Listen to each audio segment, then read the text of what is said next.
Welcome back to the ATL Baseball Podcast. I'm your host, Michael Shepard. I'm joined today by our first guest we've ever had, our first returning guest we've ever had, Ryne Romick, assistant coach for Denison University. One of my oldest coaching friends, as you guys know from listening to the previous podcast. I thought it would be smart to have Rome back on. One, I wasn't really pleased with my performance on our last episode. I needed to give him a better showing than I did. He's headed to the Headfirst camp in 1 week. I know a lot of our players are going up there, so I thought it would be a good idea to kind of remind everybody from a coach's perspective what he's looking for, what you guys can do to stand out, and I'd like him to go over how they did this year.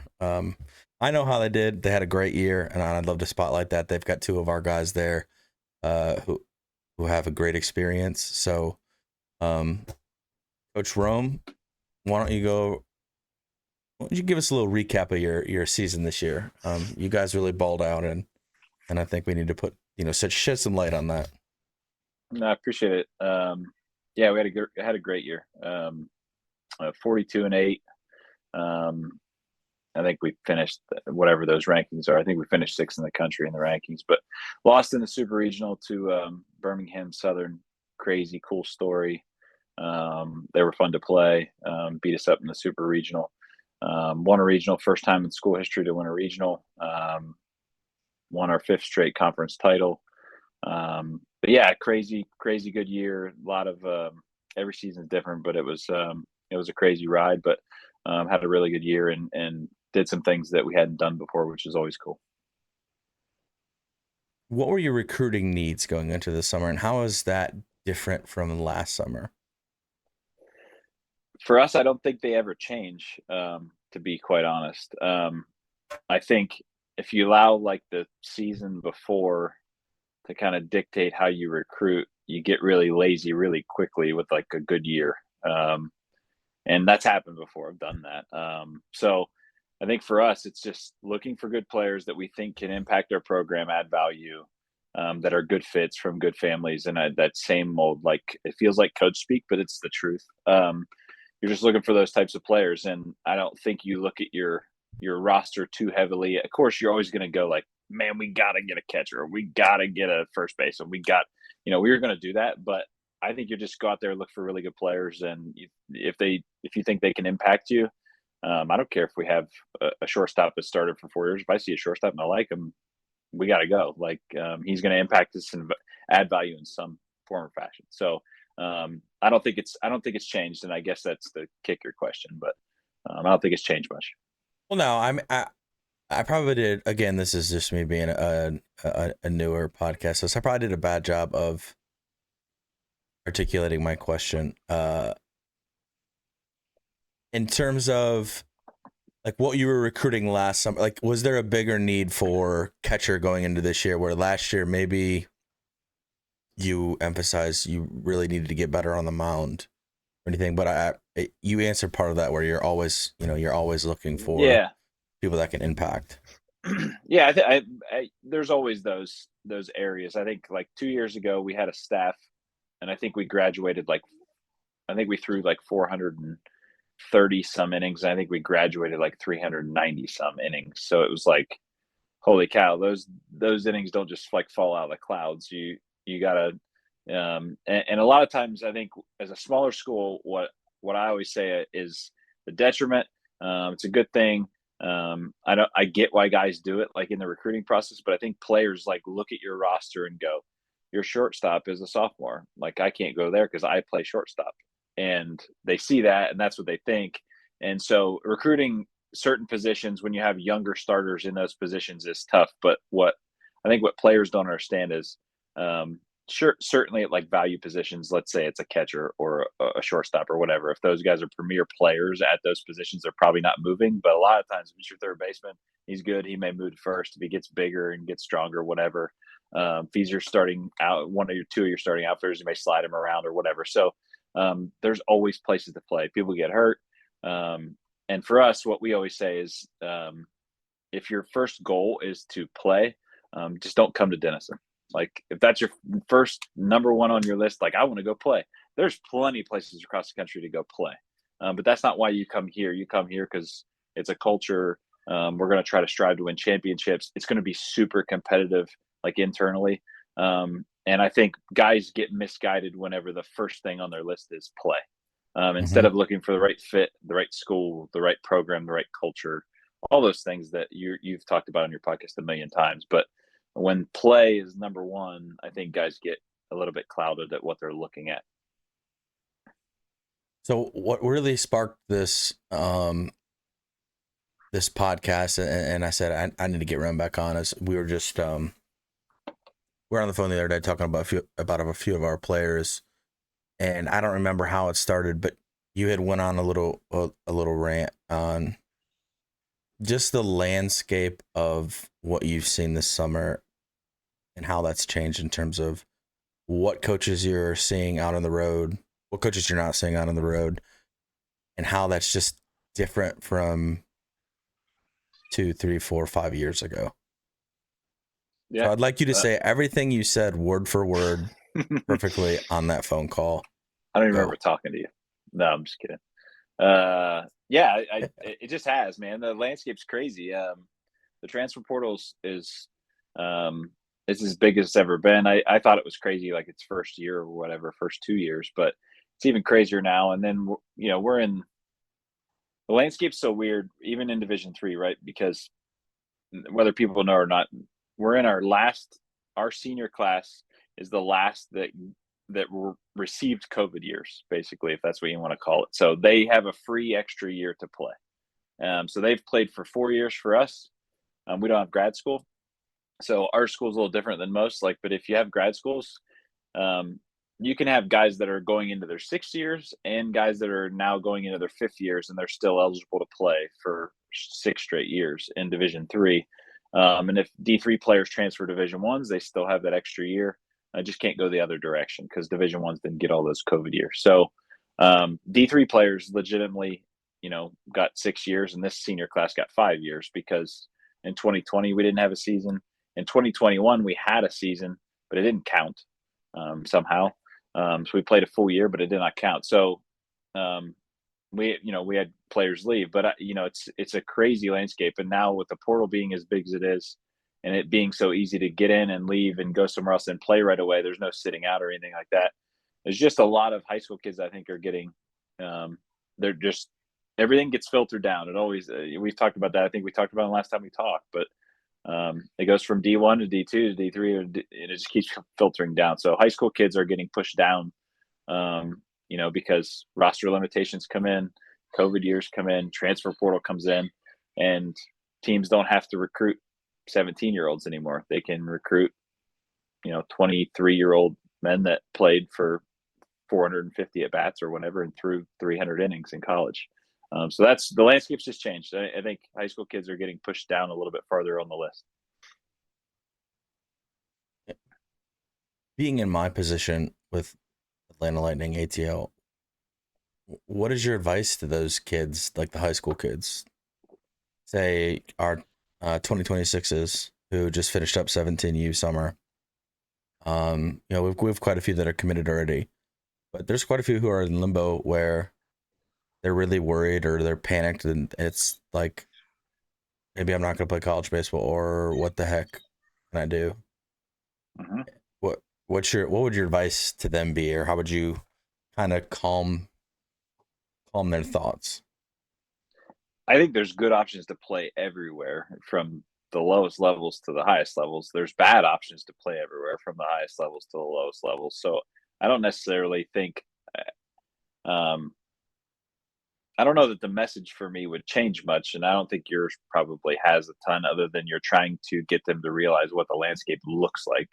And I think that's probably the most important thing. I think some opportunities have probably lessened, meaning like roster spot limitations. Now that there's going to be full scholarships for some bigger schools, that's going to push some guys down to mid majors, and now it's going to push guys down to D2s and D3s and blah, blah, blah. So the landscape continues to change every year as rule changes happen, as exemptions for years happen, whatever.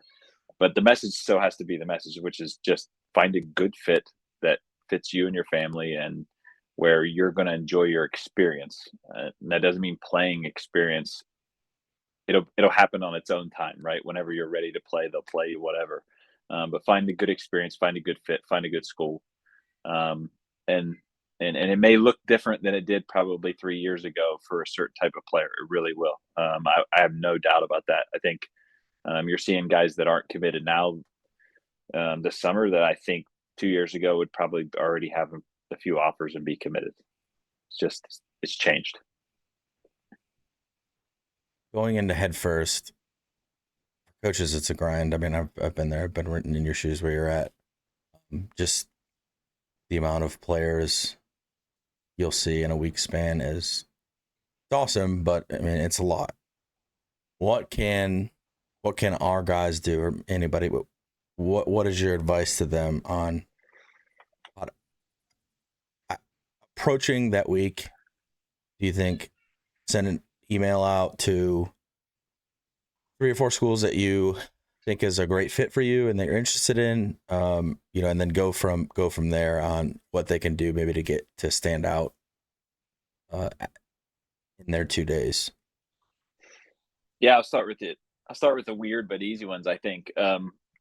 One, don't expect that any coaches that you've emailed saw the email. Just walk up to them and introduce themselves like you just met them for the very first time. That's so funny. And it's a weird one, but honestly, it's 100%. You do it the same thing. Like I meet coaches on the road, and then you meet them again, and you say, "Hey, man, good to see you again." It's like I don't remember you at all. So it's a weird, awkward thing. So it happens throughout your life all the time. But that's an easy one. Just walk up, introduce yourself, say, "Hey, I shot you an email. I'm not sure if you remembered." Whatever. That's always like an easy way to do it. The other ones are like be personable. And I know that's not easy for some guys, but Headfirst is a weird event in that you get the opportunity to talk to coaches, where you go to summer travel tournaments, whatever. You don't have that opportunity to talk to those guys after you play or whatever, but Headfirst you do. So, and they kind of push that that kind of model. So take advantage of that. Be personable. Go up, introduce yourself to people, make some connections face to face, which is really cool. How do you stand out? I don't think it's anything different. It would be if you just went and watched a tournament. Like play the game the right way, hustle on and off, like those weird things that, although they're real coach speaky, they do stand out. Like when you see a guy run on off the field and hustle balls out when he grounds out the short or whatever, you're not going to go 4 for 4. You're not going to go 8 for 8 in 2 games or whatever it is. So just play hard and put your best foot forward in that manner. But yeah, I think all the other normal things stand out, right? Athleticism, strength, the ability to understand how to play and talk and communicate and things like that, to look like a ball player.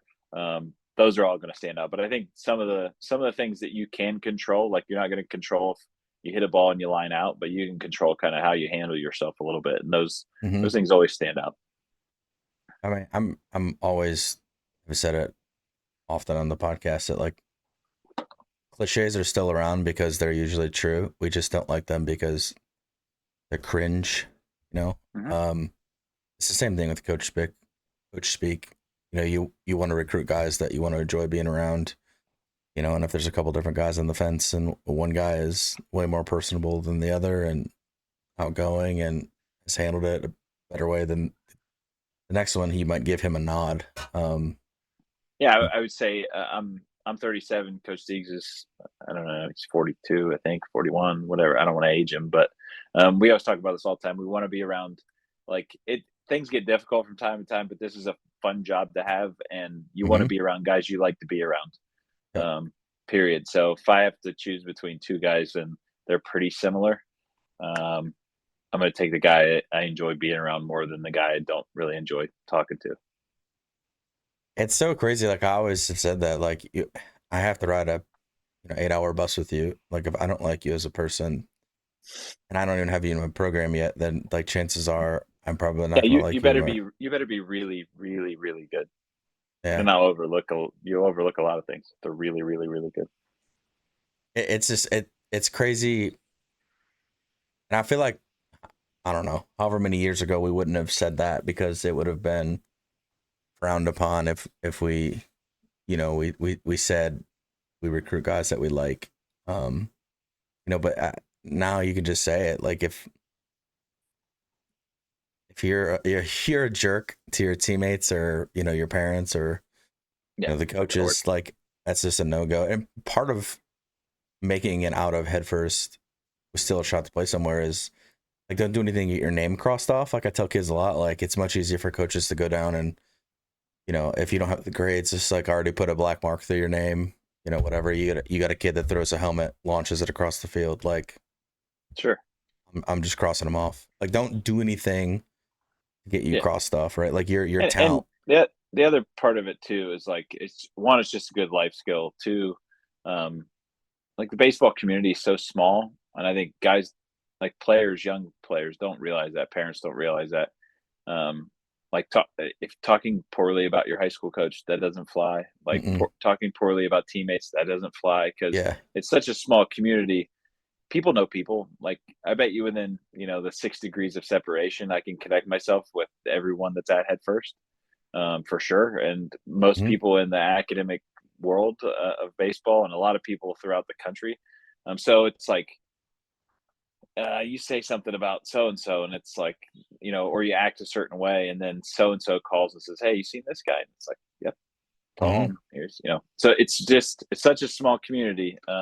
It's or you get out and you start coaching, and now you were coaching, now you're doing what you're doing, and now you have to reconnect yourself with a bunch of different coaches, and it's like you make a bad name for yourself. It's really tough to call and say, "Hey, I'm Mike Shepard. Do you remember me?" Oh, yeah, I remember you. Yeah. So Or yeah, like what kids will start to do is like they'll badmouth somebody to the wrong person. Like if someone comes back and to me and bad mouths like Denison, and I'm like, they don't know that I know you. I'm like, I don't know if I'd go there, buddy. Just like you don't know who they know and who they've been friends with, and sure, that does get sure, around. And I mean, there's been so many times where I know a kid couldn't get like we had no shot at him in Oglethorpe, but like I don't want him to go to Emory or Birmingham Southern, so I'd call up one of my buddies at another school that's like an Emory or Birmingham Southern and be like, yo, you have to recruit this kid. Or, like people will pass kids on to other people that maybe they have no shot at, or, a mid major D1 um, loves a kid, but they don't think they're ready for him. They may reach out to you and say, yo, bro, I got a guy for you. He's going to be great. yeah. Um, Moving on to the next thing that we had. Where's my list? Don't lose your list. No, I'll cut all this breakout anyways. Um, One more thing that you did say to me when we talked is when you're out recruiting or you guys host games at your field too, you're mostly seeing Division III coaches out, mid-major D1s. Like what? Talk a little bit about who is on the road recruiting these events that you're Yeah, at. yeah. I'm the ABC in Indy was the big tournament we were just at, and I saw more power. I saw some Power 5 schools there, and bigger D1s. That was the first time really that I've been at a tournament game this summer and seen big D1s. And I think it's probably for good reason. Even like some good mid majors, like it's the first time I've seen them. I even It's had one. strictly I had transfer portal. Yeah, I had one coach that I'm really tight with for a long time come up to me and say, I walked past them. I was going to watch some kid play, and it was at Grant Park, right? So it's like 12 fields, and I Mm-hmm. walked through 4 fields, and I keep going, and then I see him, and I kind of waved, and I kept going, and he shot me a text and said, "What field should I be watching? I don't know how to recruit high school guys."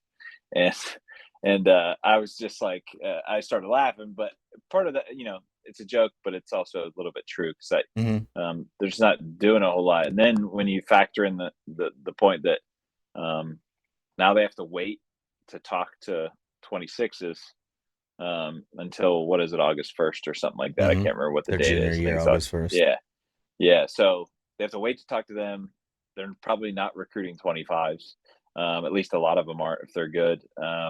So yeah, it's just it's a different landscape. They used to be just hounding 26s at this point. That's where they would all be, but they can't talk to them anymore. So now 27s, right? 27. No, it's 26s. Yeah, right. I'm a year ahead. Yeah, 2025 is yeah, going to be seniors. 2026, well, yeah, right, 26. yeah. I'm So cutting that part out too. I can't look bad. no, it's fine. But there was a lot of teams were 26s and 25s at Mhm. that tournament. So yeah, it's just been different, in who you're seeing. So most games is just a pile of us D3 schlums out there trying to find players, and then you're not rubbing elbows with a bunch of D1 coaches anymore. So it's like I said, it's felt different. It is different. I understand why it's different. There's 4,600 players in the transfer portal. So now a lot of that weight is from still some D3 guys, because every Division 3 player that graduates that's not going to grad school at their own school, they're going in the portal, so they can go somewhere else, and that'll lessen a little bit in a year. But again, I still think it's still going to be popular. I still think it's the Wild Wild West. If guys have a good year and they're young in college and they think they're at a small mid-major D1 and they think, I could play at Kentucky, I could play it wherever, then they're going to put their name on the portal and see what happens. So it's just a different world. Do you think it will stay that way? Do you think it's going to get worse? It's going to get worse. It's going to get worse. There you it's go. not going to stay the same. It's not going to stay the same. It's definitely not going to get better because nothing's coming down the road that's making it better. And now when you just realize that they basically just cut, if it goes through, the rule change goes through, it's going to change the scholarship limitation, I think, to 34. I think it was, or 33. I can't remember what the number is. So they're going to cut roster size, but now they're going to allow full scholarships for everybody. But wait, not everybody's going to get a full scholarship because right. schools aren't going to fund them.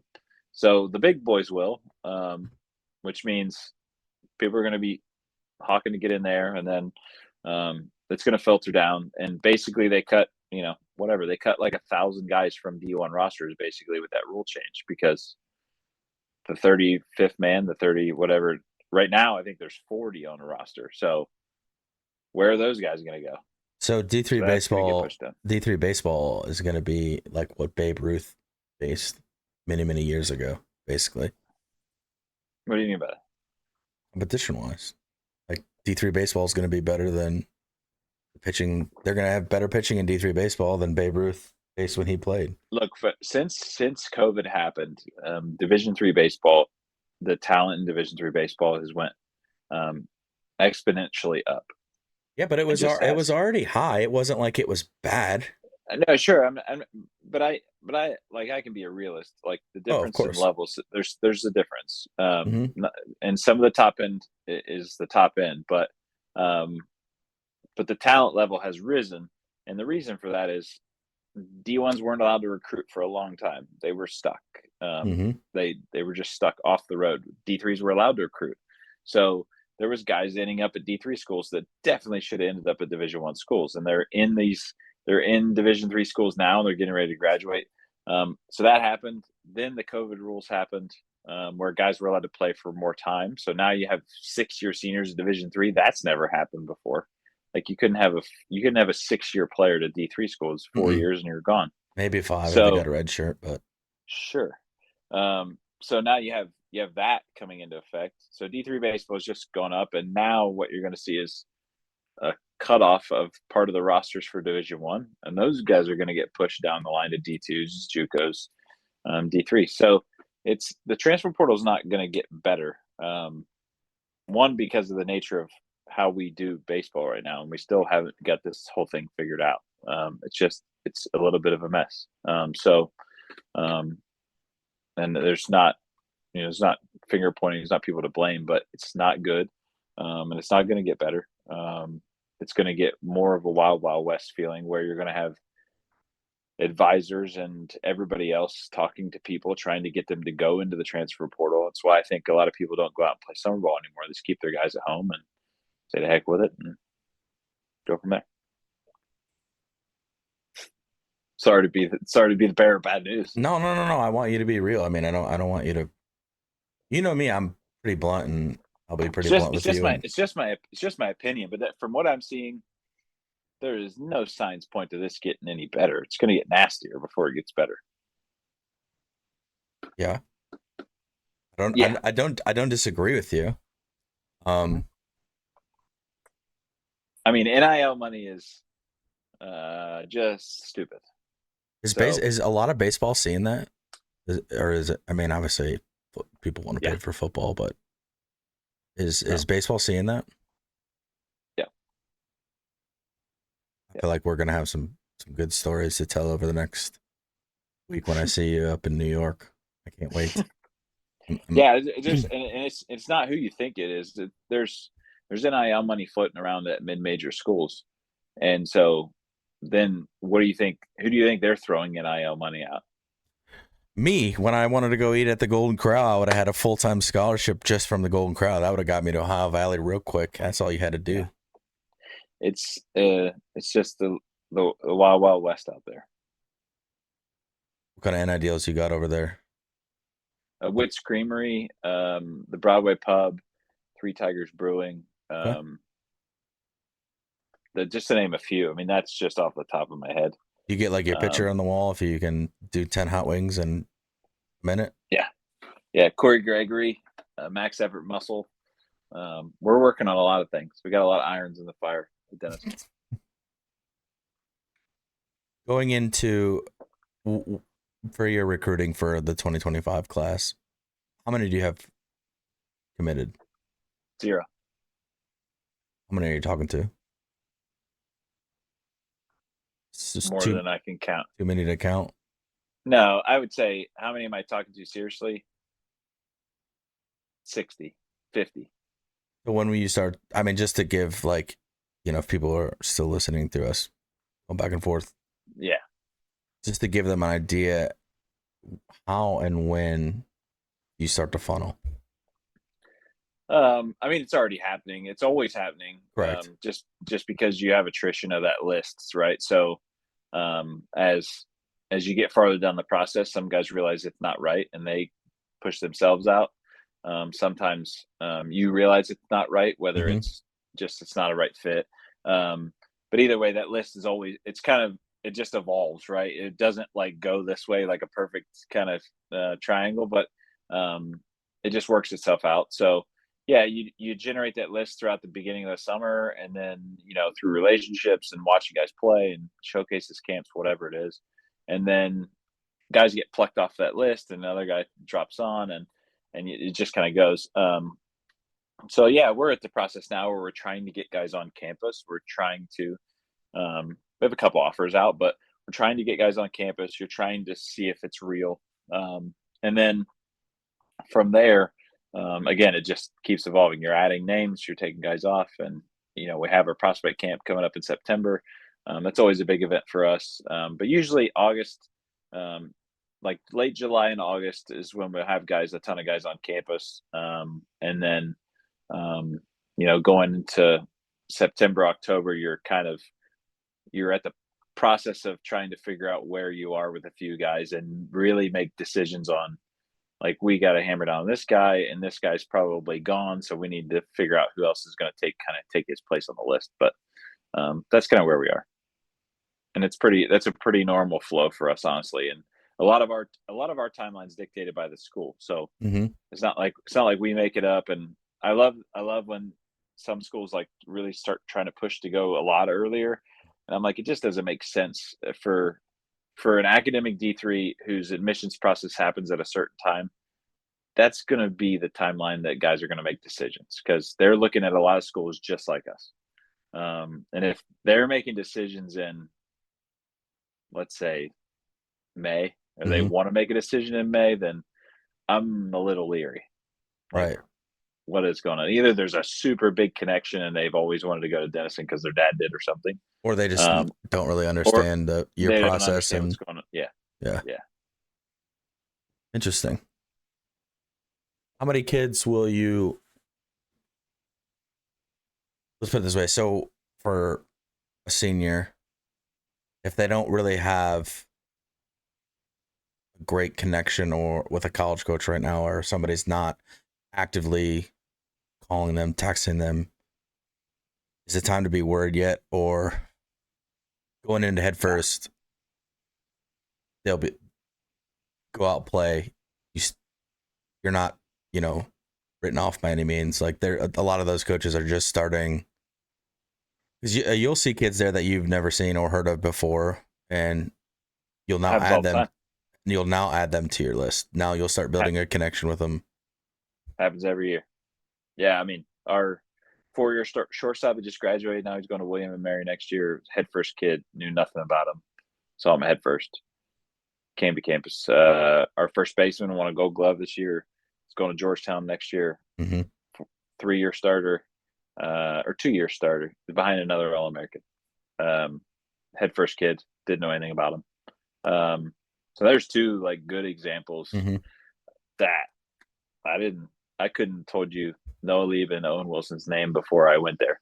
So yeah, that happens all the time. And I would say if you're at a point right now, and let's just say you just like plop down from the North Pole and you just started this process, but you're a pretty, you think you're a solid player, you have the skills to play, you're good, man. You're good. Like it's no use. There's no reason to freak out. Freaking out just puts you in a weird space because now you're going to start doing things you shouldn't be doing, playing the way you shouldn't be playing, answering emails the way you shouldn't be answering emails, things like that. Like it's all good. Just be yourself. Obviously some of it takes a little interest, it takes an internal look to say like, am I looking at the right places? Is that why people aren't interested? And I think sometimes it's yes, sometimes it's no. Maybe you just haven't gotten right in the front of the right pair of eyes. So yeah, I think there's all those questions to ask yourself. So I think instead of freaking out, maybe like reevaluate what's going on and who you're looking at and who you're interested in and things like that. Yeah, you have a message or advice for the parents as they go into Headfirst? Maybe a quick do's and don'ts for them. Yeah, I mean, I don't know.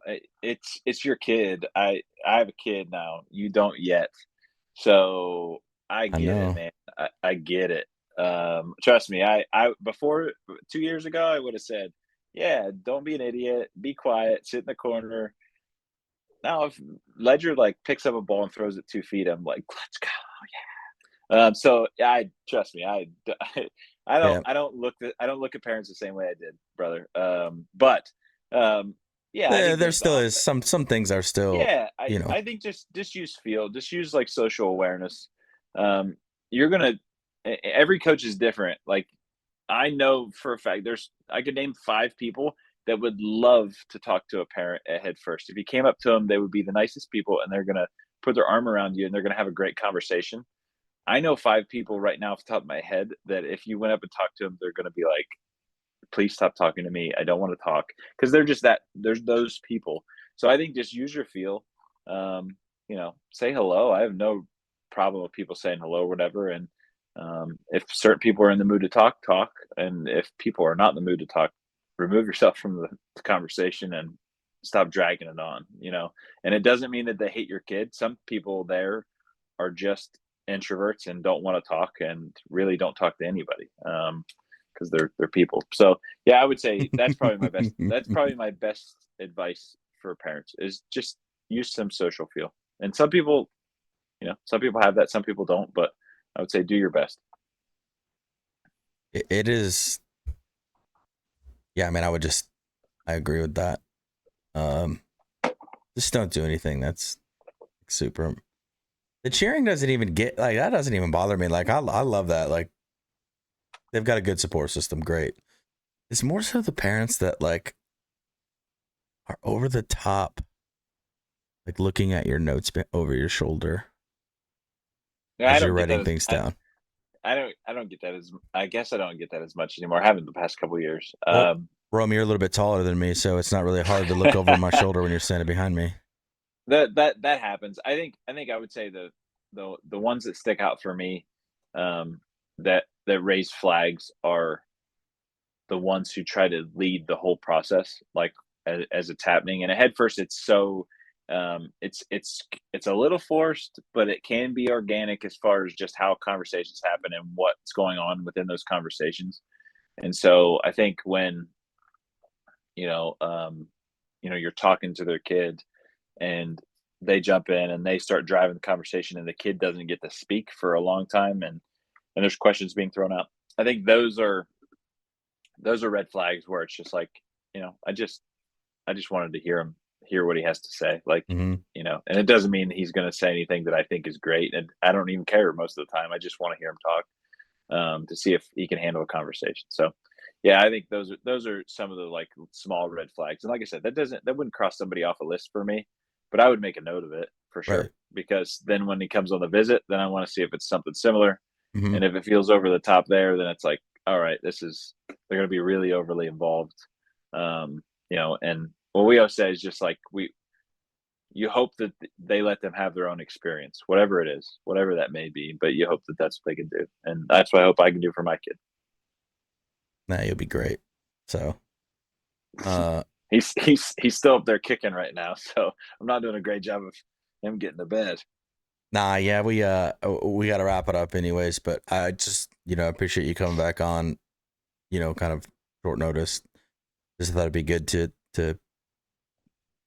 give our 2025 grads that are going into, Headfirst and next week, or, going into their senior year and they don't have someone, our college nailed down, just give them a little peace of mind that like, it's not too late. It's okay. There's a ton of schools that are just starting to build their list. There are a ton of schools that, you guys are number one team in the country for a long time. You guys don't have a 2025 committed yet. That's okay. That's normal.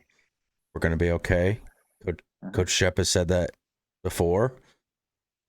It's still, but I don't have a kid yet, Rome, but I do understand why that is stressful for parents and kids, where it's like, okay, well, I graduate in less than 8 months and I don't know where I'm going to school. Yeah. I I totally get that. I would say like the next 3-4 months are important, right? Because if you're looking at an academic school, first ED period is probably November, second ED period is probably December or January. So, by January, like if you're looking at higher academic schools, that's an important date, January like 15th. But again, a lot of schools that are smaller schools, they're not building a backlog of juniors, and we try to do a decent job of it, but it's tough, right? It's really It's tough. more so your memory. It's like, oh yeah, I seen that. I remember seeing Yeah, that kid. we do better than memory, but Oh yeah, still, yeah.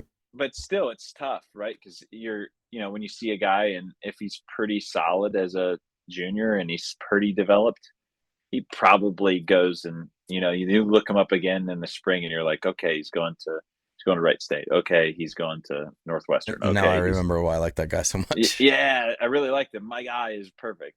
So yeah, I think there's things like that. So yeah, I think when you're finding guys early, so most recruiting processes start like in the spring and they work through the summer, and you're trying to boil down visits and stuff now, and there's a lot of D3s that get a few sprinkle of commits in these months, these last month, probably this month, but most of it's happening in the next 3, 4, 5 months. So just because you're not on a list means really next to nothing at this point. Just find a good fit, find the right. That's the most important goal. Find the right fit, find the right school, find the right culture that you can be involved in, and have a great experience. And I tell families like, listen, it's gonna happen quick, and when it starts to happen, yeah, it's like you go from you never have just one school interested. You go from like 0 to now I've had this great event and these coaches 3 coaches want me to visit within the next week and a half, and Yep. one is in Florida, one is in Ohio, and one is in New York. Yep. And I got to figure out how interested they are. But I'm also getting like a camp invite email from like my dream school, and like, is that, does that mean anything? And yeah, I try to tell parents, like, and I know you'll feel the same way. Like you'll feel the difference between genuine interest and camp invite type things, because once you get the real interest, you're like, oh, this is real. This is what it's supposed to be like. I think just try to make sure it's a two-way street. Like, are they giving some and you're receiving and you're giving it back and blah blah blah. And if it's a two-way street, and they're calling, you're calling them back, and they're willing to talk to whoever and set up whatever, answer questions, things like that, then it's very helpful. And then just make sure who you're talking to. Like, are they a decision maker? Are they a director of ops? Like, I think those things are important to feel if it's genuine or not. All right, Rome. I'll what is today? Today's Wednesday. I'll see you in less than a week, buddy. So we'll I love it. Get to hang out again. I'll bring you up some more ATL gear, some Lululemon and all that, and can't wait, brother. Hopefully we get some of our kids recruited and you find some gems up there, buddy. I need a couple more lightning guys. That's all I know. We got some on the way. So I know. All right, buddy. Good night.